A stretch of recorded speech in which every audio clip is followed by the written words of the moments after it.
Alors, eh ben, c'est parti. Donc j'avais créé mon petit raccourci RR, je rejoue tout mon notebook. Très bien. On a ici notre grille sur Xscale. Ok, on va faire les bourrins. On va repartir de Xtrain. On va augmenter le nombre de folds, on va en mettre 5. Et c'est parti. Ok, bon, a priori ça s'est bien passé, j'ai bien 5 folds. Le résultat n'est pas complètement déconnant. Ben, faisons notre petite méthode de resultize de grid. Ok, comparons 2 à 2. Alors, peut-être le faire ici. Il y a quelque chose qui ne va pas là, j'ai toujours mes splits. Si ça ne marche pas, à mon avis, c'est que ça a planté plus haut. Regardons l'exécution de cette fonction. Ce n'est pas return rest qu'il fallait avoir, c'est bien return good call. Ok, à mon avis, on est meilleur. Donc des petites erreurs comme ça, encore une fois, c'est hyper important, ça arrive tout le temps, c'est d'une banalité confondante. Vous apprendrez à les identifier et à les traiter de plus en plus vite. On s'aperçoit finalement que le minute train score est exactement le même, le minute score est exactement le même. Ça sous-entend qu'en fait, dans notre cas précis, le scaling n'a pas vraiment d'impact. Vérifions qu'on ne s'est pas trompé. Train, train. Grid, grid. Ok. Bon. Il y a quelque chose qui me gêne là, c'est que j'ai quand même 2 fois les mêmes bouts de code. Est-ce qu'on ne pourrait pas factoriser un petit peu ça? Eh bien si. Et justement, c'est ce qu'on va voir dans cette vidéo. Amusons-nous à dire, fais-moi 5 fois le test sur le standard scaling, le test sur, je sais pas, le robust scaler, sur, je sais pas, le normalizer, etc. Pour ça, on va déjà définir une liste de scalers. Alors, je vais donner tous pour le fun. Dans les faits, on fera assez peu la liste exhaustive des scalers. On fera d'autres choses. Mais pour l'exercice, on va s'amuser comme ça. Standard scaler, robust scaler, on doit avoir le min-max scaler également. On doit avoir le max abs scaler. J'avoue que je ne suis pas tout à fait sûr de savoir exactement ce qu'il fait. Il doit y avoir aussi le normalizer. Et puis on pourra avoir min-max atma, standard. On pourra avoir des quantile scalers également. Ce seront des quantile transformers. N quantile, on va mettre 1 à 100. Et puis on va s'amuser à en faire 1 à 10. Alors pareil, je ne vais pas vraiment revenir sur qu'est-ce que fait un quantile transformer, etc. Ça sera éventuellement l'objet de notre vidéo, mais là pour le coup, on va pas malheureusement rentrer dans le détail, c'est plus la pratique technique qui nous intéresse. Dans notre paramètre, on a du coup maintenant une possibilité assez sexy, c'est que comme échappe A, comme notre pipe qui est ici, on lui a proposé un scaler.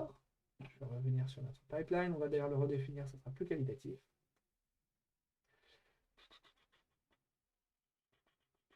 Ah donc c'est pas là, c'est pas là, c'est là. Hop là. Je vais le reprendre. Donc on va repartir de... Hop là. On a notre scaler ici. Il définit un standard scaler. Estimator unilinear regression. Eh bien, amusons-nous. On va venir préciser qu'on va tester différents scalers. Et donc, comment est-ce qu'on fait une param grid? Toujours de la même façon.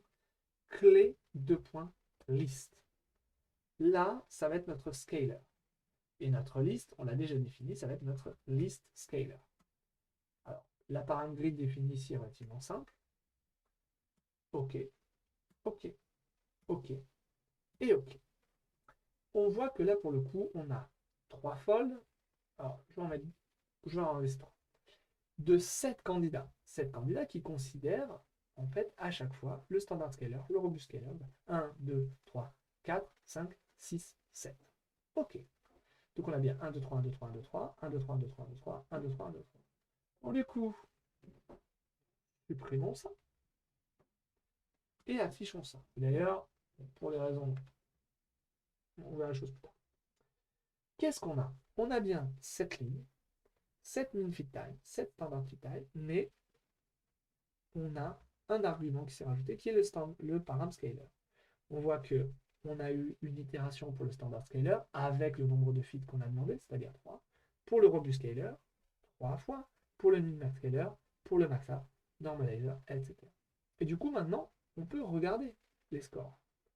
Alors, 0,72, 0,72, 0,72, 0,72. Bon, en fait, ces scalers-là, ils changent. Par contre, le normalizer, il a eu tendance à dégrader notre score. Idem pour le quantile transcaler et pour le quantile transformer à 100 et à 10.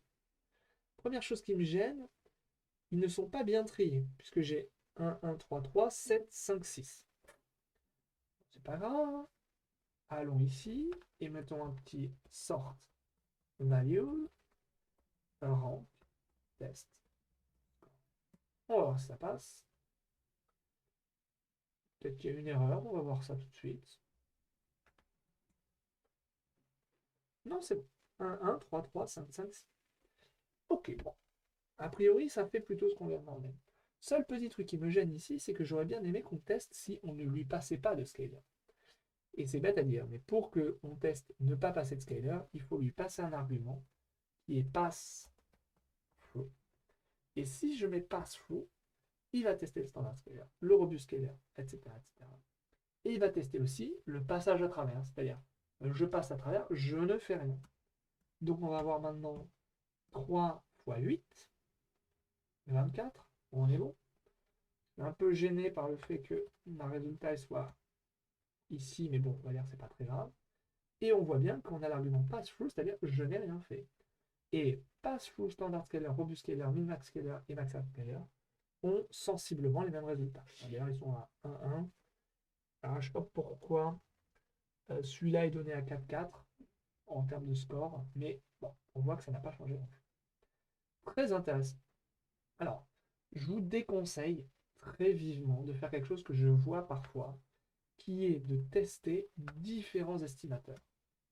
On a parfaitement le droit de faire estimator list égale linear regression, et puis on va aussi voir un peu de k-nearest neighbors regression, le KNN, qui est un bon modèle pour débuter.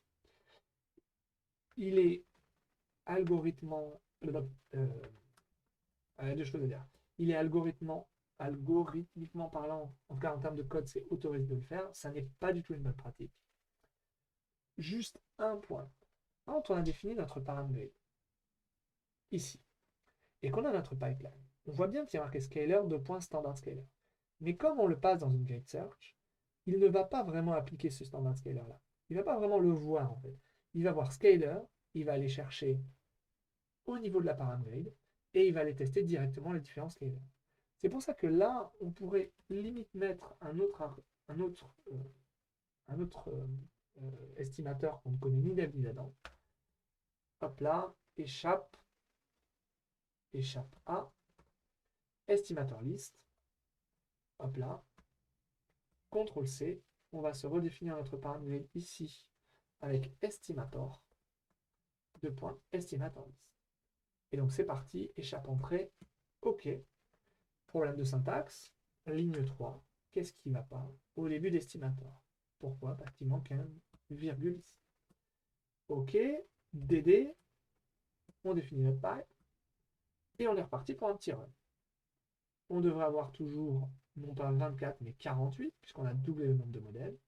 Alors on voit que là, ça commence à être un peu long, hein, donc on va retourner à un niveau de verbosité qui est plus bas. OK. Hop là. Et maintenant, on a à la fois un paramètre pour l'estimator, linear regression, un paramètre pour le KNN. Là, il a testé les linear regression. Là, il a testé les KNN. Et on peut regarder les résultats. Alors, on voit que les premiers modèles sont tous linéaires. Donc, a priori, la linear regression est meilleure que le KNN. Et encore, ça dépend parce que quand on change de scaler, qu'on utilise des quantile transformers, là, les résultats sont vraiment dégradés. Donc, les premiers modèles sont les modèles linéaires avec des transformations entre guillemets classiques, les KNN avec des transformations classiques, et puis après on a soit les normalizers, soit les quantile transformers. Ok, why not? Regardons le résultat. 0,112, 0,112, 0,112, 0,112, ok. 0,70, 0,70, 0,70. Ok, d'accord. Eh ben, je vous déconseille fortement de faire ça. Euh, Ça peut apparaître une bonne idée, mais comme on va ajouter des briques et des briques, on viendra plutôt avoir une logique de regarder un petit peu la stack de pré-processing et après de tester des hyperparamètres. Je vous déconseille vivement de tester dans un même run plusieurs estimateurs. Je conseille de benchmarker un seul estimateur. Par contre, quand j'ai dit cet argument-là, il n'est pas vraiment passé, est-ce qu'on voit un random forest ici? Non, on ne voit pas le random forest. Le random forest, en fait, n'a pas été testé. Éventuellement, pour amender ce que j'ai dit, ça peut être potentiellement intéressant si on voulait avoir vraiment un premier jet extrêmement rapide. Euh, Définir un petit peu une baseline. Le problème, c'est que sur des modèles comme le Random Forest par exemple, le temps de fit est assez long, peut prendre 1, 2, 3, 5 secondes, et même si le Random Forest Regressor là sort en premier et clairement un petit cran au-dessus, je ne vous conseille pas d'appliquer cette méthodologie.